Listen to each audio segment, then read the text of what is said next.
இவ்வளவு பெரிய கத்தியை வச்சு தூக்கி கிடா வெட்டுவதை போல நின்று கொண்டிருக்கிறார். யாரும் அதை பற்றி கேட்பதற்கு இல்லை. அவர்கள் செய்தால் ஒரு நீதி, நாம் செய்தால் நமக்கு ஒரு நீதி. நமக்கு இழைக்கப்படுவது அநீதி, ஆனால் அவர்களுக்கு அது நீதியாக தெரியும். பேஸ்புக்ல ஒரு செய்தி போட்டால், ஒரு பிறந்தநாள் கொண்டாடுவதற்கு ஒருத்தர் கத்தியை வைத்து கேக் வெட்டுவதாக போட்டால் உடனடியாக அவரை அரஸ்ட் பண்ணுகிறார்கள். திராவிட முன்னேற்ற கழக அரசு, முதல்வர் ஸ்டாலின் அவரை அரஸ்ட் பண்ணுகிறார். ஆனால் துணை முதலமைச்சர் உதயநிதி ஸ்டாலின் இவ்வளவு பெரிய கத்தியை வச்சு தூக்கி கிடா வெட்டுவதை போல நின்று கொண்டிருக்கிறார். யாரும் அதை பற்றி கேட்பதற்கு இல்லை. அவர்கள் செய்தால் ஒரு நீதி, நாம் செய்தால் நமக்கு ஒரு நீதி. நமக்கு இழைக்கப்படுவது அநீதி, ஆனால் அவர்களுக்கு அது நீதியாக தெரியும். இப்படியாகத்தான் போய்கொண்டிருக்கிறார். பீகார் மாநிலத்தில் சார் என்பது ஒரு புதியதாக அல்ல.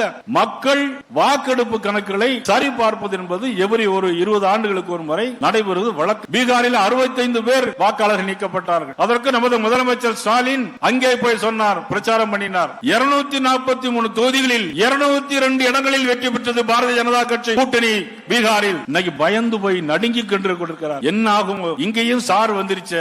ஒரு பக்கம் சாருக்கு எதிராக நீதிமன்றம் போகிறார்கள், ஒரு பக்கம் சாருக்கு எதிராக போராடுகிறார்கள், மறுபக்கம் சாரை பத்திரமாக வாக்குப்பதிவுகளை ஈடுபடுத்திக் கொண்டிருக்கிறார்கள், பணம் கொடுத்து ஈடுபடுத்திக் கொண்டிருக்கிறார். ஆனால் எதையும் எதிர்பார்க்காமல் பாரதிய ஜனதா தொண்டர்கள், உங்களுக்கு என்னுடைய அன்பான வேண்டுகோள், வர இருக்கின்ற இந்த தேர்தலில் 100 நாட்கள் இருக்கிறது. இந்த திராவிட முன்னேற்ற கழக ஆட்சியுடைய நாட்கள் எண்ணப்படுகிறது. கவுண்டவுன் ஸ்டார்ட் ஆகியிருக்கிறது. இதை நாம் நல்ல முறையில் பயன்படுத்திக் கொள்வதற்கு இன்றிலிருந்து நீங்கள் போய் பிரிவுகள், இதில் 15,000 பேர் வந்திருக்கிறார்கள். இன்றிலிருந்து உங்களுடைய பணியாக அந்த வாக்காளர் சரிபார்ப்பதை முன்னிருந்து ஒவ்வொருவரும் செய்ய வேண்டும்.